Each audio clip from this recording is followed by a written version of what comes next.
இன்னைக்கு எதிர்க்கட்சி தலைவராக இருக்கிறார் ஆருயிர் அண்ணன் உதயநிதி ஸ்டாலின். பெரியாராய், அண்ணாவாய், கலைஞராய், தளபதியாய் ஒற்றை மனிதனாக இருந்து கோடிக்கணக்கான இளைஞர் உள்ளத்தில் குடியிருக்கிற தமிழகத்தின் எதிர்காலம் அண்ணன் உதயநிதி ஸ்டாலின். உட்காருகிறார், பார்க்கிறார், இருமாப்பு கொட்டுகிறார்கள், எழுந்து பேசுகிறார், பதில் இல்லை. முதலமைச்சர் வீட்டிற்கு சென்று எக்ஸ் வலைதளத்தில் பதில் சொல்லுகிறார் என்று சொன்னால் கலைஞர் பேரப்பிள்ளை அண்ணன் உதயநிதி ஸ்டாலினுக்கு நேருக்கு நேர் பதில் சொல்லுகிற துணிவு, ஆற்றல் முதலமைச்சருக்கு இல்லை, அமைச்சருக்கு இல்லை, எம்எல்ஏகளுக்கு இல்லை. அகங்காரத்தால் அடிமை நோக்கி சென்று கொண்டிருக்கிறார்கள். நேற்றைய தினம் கூட சட்டப்பேரவையில் ஒரு தனி தீர்மானம், பத்திரிகை தொலைக்காட்சி பார்த்தவர்களுக்கு தெரியும். தனி தீர்மானத்தினுடைய அர்த்தம் தமிழ் தாய் வாழ்த்து பாடலை கட்டாயம் தமிழகத்தில் முதலில் பாட வேண்டும். அந்த தீர்மானத்தை ஆதரித்து திராவிட முன்னேற்ற கழகத்தின் சார்பில் கருத்துரை எழுத்து வழங்குவதற்கு சட்டப்பேரவையில் திராவிட முன்னேற்ற கழகத்தில் 70க்கு மேற்பட்ட உதயசூரியன் சின்னத்தில் வெற்றி பெற்ற சட்டமன்ற உறுப்பினர்கள் இருந்தாலும் அன்பு தலைவர், ஆருயிர் தலைவர், அன்பு அண்ணன் தளபதி அவர்கள் அந்த தீர்மானத்தை ஆதரித்து வரவேற்று பேசுகிற பேச்சை இந்த எளிய தொண்டன் கோவி செலியனுக்கு சட்டப்பேரவை வழங்கினார். நான் என்ன மிட்டா மிராசா, கோடீஸ்வரனா, லட்சாதிபதியா, பஸ் முதலாளி விட்டு பிள்ளையா? இல்லையே. கருப்பு சிவப்பு கொடி பிடித்த கழக தொண்டன் முன்னால் 35 ஆண்டுகளுக்கு மேலாக வாழ்க கலைஞர் என்று உறக்க குரல் எழுப்புகிற ஒரு அடிமட்ட தொண்டனுக்கு சட்டப்பேரவையில் தலைவர் தந்த அதிகாரம் இன்றைக்கு நினைத்து பார்க்கிறேன், பெருமையோடு நினைத்து பார்க்கிறேன். தாய்மொழிக்கு கலைஞரை போல் போரிட்டு பாரிடுபட்டது யார்? தமிழ் தாய் வாழ்த்து பாடலை முதலில் மனோன்மணியம் சுந்தரனார் பிள்ளை எழுதிய பாடலை தமிழ் தாய் வாழ்த்து பாடல் என்று அறிவித்த தலைவர், தங்க தலைவர் டாக்டர் கலைஞர் என்ற கம்பீர தலைவர். அதற்கு முன்னால் மேற்கிந்திய இசை ஒழிக்கும், வடக்கிந்திய இசை ஒழிக்கும், கர்நாடக கீர்த்தனை பாடும், என்ன மொழி, என்ன ராகம், என்ன இசை என்று தெரியாத அரசு விழாக்களில் கலைஞர் சிந்தித்தார். கரந்தையில் இருக்கக்கூடிய தமிழ்ச்சங்கம், கரந்தை தமிழ்ச்சங்கம் 1917 கொண்டு வந்த தீர்மானத்தை தொடர்ந்து வலியுறுத்தி 67 அண்ணா ஆட்சி பொறுப்பேற்று 69 அண்ணா மறைந்த பிறகு 70ஆம் ஆண்டு கரந்தை தமிழ்ச்சங்கத்தில் இருக்கிற தமிழறிஞர்களுடைய கோரிக்கையை ஏற்றும் தமிழ் உணர்வாலும் அண்ணா இல்லை என்றாலும் அண்ணாவின் உள்ளத்தை என்றைக்கு வைத்திருக்கிற அன்பு தலைவர் கொண்டு வந்த பாடல் மனோன்மணியம் சுந்தரனார் பிள்ளை எழுதிய நீராறு கடலுடுத்த என்ற தமிழ் தாய் வாழ்த்து பாடல். இன்றைக்கு தீர்மானத்தை கொண்டு வந்திருக்கிறார்களே, அரசியல் பின்புலம் தெரியாதவர்கள், தாய்மொழி பற்றி என்னவென்று அறியாதவர்கள், சினிமா கொட்டைகளில் அரசியலை வளர்த்து இன்றைக்கு ஆட்சி பீடத்தில் அந்த சினிமா கூட்டத்திற்கு தமிழ் தாய் வாழ்த்து பாடலுடைய ஒரிஜினாலிட்டி என்னவென்று புரியாது. ஆனால் அறிவிக்கிறேன், அந்த பாடல் அறிவிக்கப்பட்ட பிறகுதான் இதே சட்டப்பேரவையில் மாசு, அதே சட்டப்பேரவையில் நான், முதலமைச்சராக ஜெயலலிதா, கர்நாடகத்தில் பிறந்த கவர்னர், தமிழர்களாகிய நாம் எல்லோரும் ஒன்றுபட்டு சட்டப்பேரவையில் இருக்கிற நேரத்தில் தமிழ் தாய் வாழ்த்து பாடல் ஒழிக்கப்பட்ட போது எங்கிருந்தோ பிறந்துட்டு வடநாட்டு கவர்னர் எழுந்து நிற்கிறார், ஜெயலலிதா எழுந்து நிற்கிறார், தமிழகத்தில் இருக்கிற எல்லோரும் எழுந்து நிற்கிறோம். நான் குறிப்பிட்டு சொல்வது, தமிழகத்தில் எந்த மொழிக்காரன், எந்த மாநிலத்துக்காரன், எந்த நாட்டுக்காரன் தமிழகத்துக்கு வந்தாலும் கலைஞரால் கொண்டு வரப்பட்ட நீராறு கடலுடுத்த என்ற பாடலுக்கு எழுந்து நின்று கைவணங்கி கும்பிடுகிறான் என்று சொன்னால் அந்த காட்சியை, மாட்சியை, தமிழாட்சியை கொண்டு வந்த தலைவர் டாக்டர் கலைஞர். அதன் பிறகு தமிழ் தாய் வாழ்த்து பாடல் ஒழிக்கப்பட்டது. அரசு விழா நடைபெறுகிறது. காஞ்சிபுரத்து காஞ்சி சங்கராச்சாரியார் சின்னவர் மௌனம் என்ற பெயரில் உட்கார்ந்து இருக்கிறார். எல்லோரும் எழுந்து நிற்கிறார்கள். தொலைக்காட்சி பார்த்திருப்பீர்கள், பத்திரிகை பார்த்திருப்பீர்கள். தமிழ் தாய் வாழ்த்து பாடும் பொழுது காஞ்சி சின்ன சங்கராச்சாரியார் உட்கார்ந்து இருக்கிறாரே, நியாயமா என்று எல்லோரும் விமர்சனம் செய்தார்கள். மறுநாள் சொன்னார், நான் மௌன தியாகனத்தில் தியானத்தில் இருந்தேன், என் காதில் அந்த பாடல் ஒளி கேட்கவில்லை. எப்பேற்பட்ட அதர்மமான பதில், எப்பேற்பட்ட ஆணவமான பதில்! முதலமைச்சர் தளபதி உடனே சொன்னார், இனிமேல் அரசு விழாக்களில் தமிழ் தாய் வாழ்த்து பாடல் பாடும்போது எல்லோரும் கட்டாயம் எழுந்து நின்று அதை வணங்க வேண்டும் என்று கட்டாய தமிழ் தாய் வாழ்த்து பாடலை சட்டமாக்கிய தலைவர் ஆரோக்கிய தளபதி. நான் பணிவோடு கேட்கிறேன், இன்னைக்கு முதலில் பாட வேண்டும், இரண்டாவது பாட வேண்டும், மூன்றாவது பாட வேண்டும் என்று பிரச்சனை வந்த பிறகு முதலில் பாட வேண்டும் என்று சட்ட தீர்மானத்தை கொண்டு வந்திருக்கிற தாவேக அரசுக்கு, விஜய் அரசுக்கு பணிவோடு கேட்கிறேன், சட்டப்பேரவையில் தமிழ்த்தாய் வாழ்த்து பாடலை கொண்டு வந்த கலைஞருக்கு ஒரு வார்த்தை உங்கள் அரசு நன்றி சொன்னதா? கட்டாயம் பாட வேண்டும் என்று சட்டப்பேரவையில் சட்ட தீர்மானம் கொண்டு வந்தாரே அண்ணன் தளபதி, ஒரு வார்த்தை நன்றி சொன்னதா? நீயோ தமிழ்த்தாய் வாழ்த்து பாடலை கண்டதை போல, அதை கொண்டு வந்ததை போல, அது சட்டமாக்கியதை போல எல்லோரும் கண்டித்ததற்கு பிறகு நாட்டுப்பண், தேசிய கீதம், 3வது இடத்தில் தமிழ்த்தாய் வாழ்த்து பாடல் என்று நெல்லை மனோன்மணியம் சுந்தரனார் பல்கலைக்கழகம். கோவிசலியின் இட்டுக்கட்டி பேசி பழக்கமில்லை. எந்த மனோன்மணியம் சுந்தரனார் பிள்ளை நீராறு கடலொடுத்த என்ற பாடலை எழுதி இந்த தமிழ் உலகத்திற்கு தந்தாரோ அதே பல்கலைக்கழகத்தில், மனோன்மணியம் சுந்தரனார் பல்கலைக்கழகத்தில் தமிழ்த்தாய் வாழ்த்து 3ஆம் இடம் என்று சொன்னால் கொதித்து எழுந்து போராடி கண்டனம் தெரிவித்த முதல் தலைவர் தளபதி அண்ணன் மு.க. ஸ்டாலின் அவர்கள் தமிழர்களுக்கு கிடைத்த அவமானம். எனவே இந்த ஆட்சி அல்ல, அதிகாரமும் அக்கரமும் அதிக நிறைந்த ஆட்சி. ஆர்ப்பாட்டம் செய்கிறார்கள், செய்யவில்லை. சட்டப்பேரவையில் கேட்கிறார், எங்கே உங்களது அப்பாவை காணவில்லை என்று நான் பணிவோடு கேட்கிறேன். சட்டப்பேரவையில் தேடுகிறாயே, நீ எந்த இடத்திற்கு சென்றாலும், கோட்டையிலிருந்து நீ பட்டினப்பாக்கம் வந்தாலும், கோட்டையிலிருந்து நீலாங்கரை போனாலும், எந்த பகுதிக்கு போனாலும் நீ செல்லுகிற சாலை எங்கள் தங்க தலைவர் அண்ணன் தளபதியால் போடப்பட்ட சாலை, கட்டப்பட்ட காலம், திறக்கப்பட்ட மேம்பாலங்கள் இல்லை என்று சொல்லிவிட முடியுமா? இது அமர்ந்திருக்கிறார் மக்கள் நல்வாழ்வுத்துறை அமைச்சர் இந்த அன்பு சகோதரர் பிரபாகர். சென்னையில் அவ்வளவு பணிகள், அவ்வளவு திட்டங்கள், சாதனைகள். கிராமத்திலிருந்து வருகிற எனக்கே சற்று பொறாமையாக இருக்கும் சைதாப்பேட்டை விருகம்பாக்கத்தை பார்க்கிற போது. ஏதாடா குக்கிராமத்தில் பிறந்தோம், 3 முறை எம்எல்ஏ, ஆளுங்கட்சி, அடுத்த முறை என்னவோ என்று அச்சப்பட்டு என் அண்ணன்மார்களை பார்ப்பேன். ஆனால் குக்கிராமத்தில் இருந்தவர்கள் கோவிசீனுக்கு ஓட்டு போட்டார்கள்.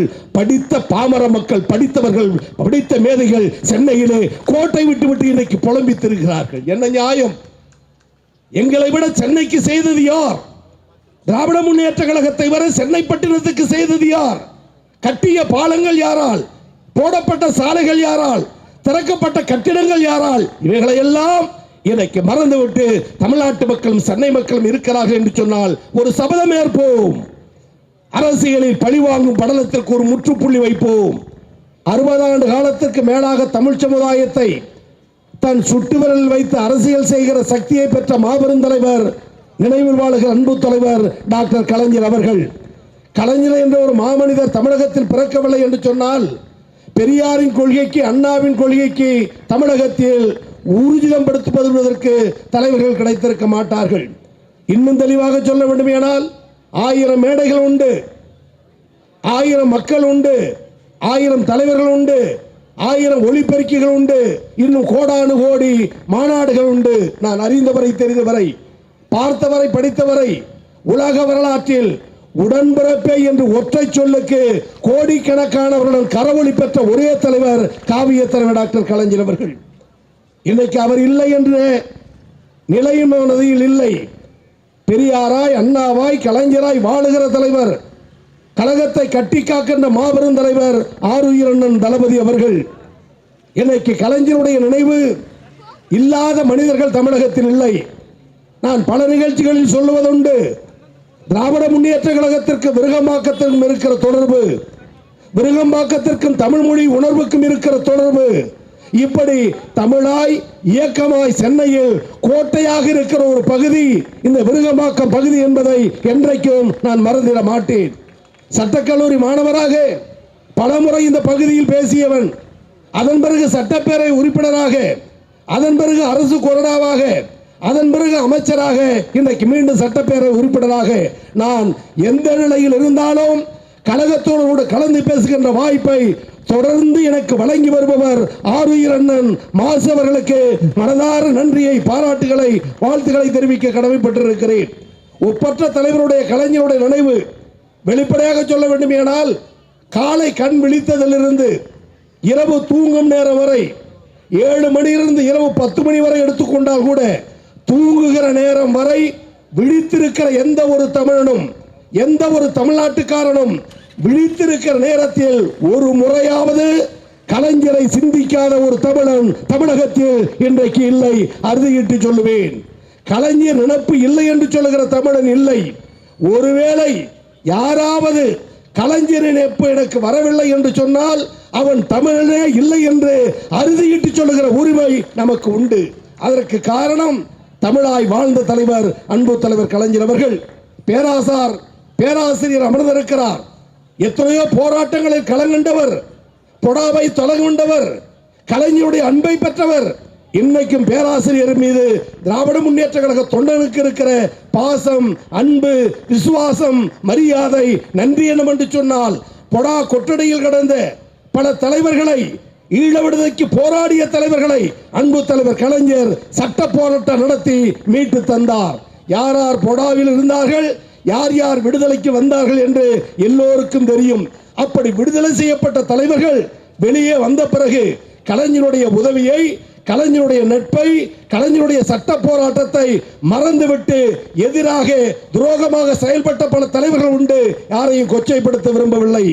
ஆனால் உள்ளே இருந்த அந்த சிறை தலைவர்களில் இன்றைக்கும் கழகத்தின் மீதும் கலைஞர் மீதும் அண்ணன் தளபதி மீதும் மாறாத பற்றுடைய ஒரு தலைவர் உண்டு என்றால் பேராசிரியர் ஐயா சுபவீரபாண்டியன் என்ற நன்றி உணர்வை எனக்கும், அண்ணன் மாசுவுக்கும், அண்ணன் பிரபாகரனுக்கும், அண்ணன் கண்ணனுக்கும், அண்ணன் ராஜாவுக்கும், அண்ணன் முத்துமாணிக்கத்திற்கும் இருக்கிற காரணத்தால் தான் எங்கள் அண்ணனே கருப்பு சிவப்பு கொடி எங்கே பறந்தாலும் உன் குரல் தமிழகம் முழுவதும் எதிரொலிக்கும். காத்திருக்கிறோம், நாடு எதிர்பார்க்கிறது. திமுக கழகத்தை பொறுத்தவரை ஆட்சி அதிகாரம் கோட்டை கொத்தளம் வரும் போகும். அண்ணா சொன்னதை போல லட்சியம் என்பது எங்கள் இடுப்பில் இருக்கிற வேட்டி, பதவி என்பது என் தோளில் போடுகிற துண்டு. தோளில் போடுகிற துண்டை நான் என்றைக்கும் இழப்பேன். ஆனால் இடுப்பில் கட்டி இருக்கிற லட்சியத்தை, கொள்கையை இழக்க மாட்டேன் என்று வாழ்ந்தவர் பேரறிஞர் அண்ணா. அதே வழியில் அன்பு தலைவர் டாக்டர் கலைஞர். அண்ணா சொல்லுவார், நான் சொல்லுவதை செய்கிற தம்பிமார்கள் ஆயிரக்கணக்கில் எனக்கு உண்டு. சொல்லுவது அண்ணா கோவிசெலியன் அல்ல, சொல்லுவது அண்ணா அண்ணன் மாசு அல்ல, ஐயா சுபவி அல்ல. நான் சொல்லுவதை செய்கிற தம்பிமார்கள் ஆயிரக்கணக்கில் எனக்கு உண்டு. ஆனால் நான் நினைத்ததை செய்கிற ஒரே தம்பி திருவாரூர் கருணாநிதி என்று அண்ணாவால் பாராட்டப்பட்ட அந்த மகத்தான தலைவர். இன்றைக்கு நினைவு நாள். அவர் செய்யாத திட்டங்கள் எது? அவர் செய்யாத சமூக நீதி எது? இன்றைக்கு கோவிசெலியன் முன்னால் மேலாள் அமைச்சர் அண்ணன் மகள் பட்டாடை போத்தினார்களே, வருவேன் வருவேன் என்று காத்துக் கொண்டு இருந்து என்னை பேச வைத்து அழகு பார்க்கிறீர்களே. அவர் பேச்சை கேட்டு பல மேடைகளில் பேசி இந்த மாணவன் நான் பேசியதற்கு பிறகும் பேராசிரியர் மேடையில் இருக்கிறார் என்றால் இதைவிட சமத்துவத்தை, சமூக நீதியை நிலைநாட்டுகிற மேடை திமுக மேடையை தவிர வேற எதிராக இருக்க முடியும்? மீண்டும் மீண்டும் கேட்கிறேன். 2011 திருவிடைமருது தொகுதியில் நின்று வென்றேன். முதல் முறை சட்டமன்ற உறுப்பினர் எதிர்க்கட்சி. 2016 இரண்டாவது முறை வென்றேன் எதிர்க்கட்சி சட்டமன்ற உறுப்பினர் திமுக கழகத்தின் சார்பில். மூன்றாவது முறை 2021 தேர்தலில் நின்றோம். அண்ணன் மாஸ் அவர்களோடு, சகோதரர் பிரபாகராஜோடு நானும் வென்றேன். மூன்றாவது முறை திருவிடைமருது தொகுதி சட்டமன்ற உறுப்பினர் ஒரே தொகுதியில். தஞ்சை மாவட்டத்திற்கு, டெல்டா மாவட்டத்திற்கு அமைச்சர் பொறுப்பு வரும் என்று காத்தோம். நானே டெல்டா காரன் என்றது அந்த தஞ்சை மாவட்டத்தினுடைய தலைவனாக எங்க தங்க தலைவர் விளங்கினார். மூன்றாவது முறை தேர்ந்தெடுக்கப்பட்ட கோவிசெலியின் ஏழை தொண்டனுக்கு அன்பு தலைவர் அண்ணன் தளபதி தமிழக அரசின் தலைமை கொறடா என்ற அங்கீகாரத்தை வழங்கினார். இன்றைக்கு நினைத்து பார்க்கிறேன், அன்றைக்கு பொறுப்பு வழங்கப்பட்ட ஒரு 4 மணி அளவில் அண்ணன் தளபதியை சந்தித்து விட்டு நாங்கள் தங்கியிருந்த ஓய்விடத்திற்கு வருகிறோம். 5 மணிக்கு தந்தி தொலைக்காட்சியிலிருந்து என்னை அழைக்கிறார்கள்.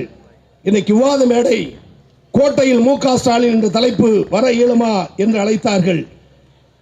நான் எங்கள் மாவட்ட ஒன்றிய செயலரோடு ஊருக்கு புறப்பட்டு சென்று கொண்டிருக்கிறேன். இயலாத காரியம் என்று சற்று தவிர்த்தேன். உண்மை அதுதான். 6:30 மணி இருக்கும். கலைஞர் தொலைக்காட்சியிலிருந்து அழைப்பு. கலைஞர் டிவியில் இன்றைக்கு நீங்கள் 8 மணிக்கு பேச வேண்டும், கோட்டையில் தளபதி மு க ஸ்டாலின் என்ற அழைப்பு. தந்தி டிவியை தடுத்த நான் கலைஞர் டிவி என்று சொன்னால் தடுக்க முடியுமா? வருகிறேன் என்று சொன்னேன், அமர்ந்தேன். 8 மணிக்கு பேசுகிறோம். நாஞ்சில் சம்பத், விழுப்புரம் தொகுதி எம்பி ரவிக்குமார் 3 பேரும் தான் இன்றைக்கு கலைஞர் டிவியில் பேசுகிறோம். 8:20 இருக்கும். தொகுப்பாளர் எதிரே இருக்கிற சரவணன், ஐயா ஒரு பிரேக்குன்னார்.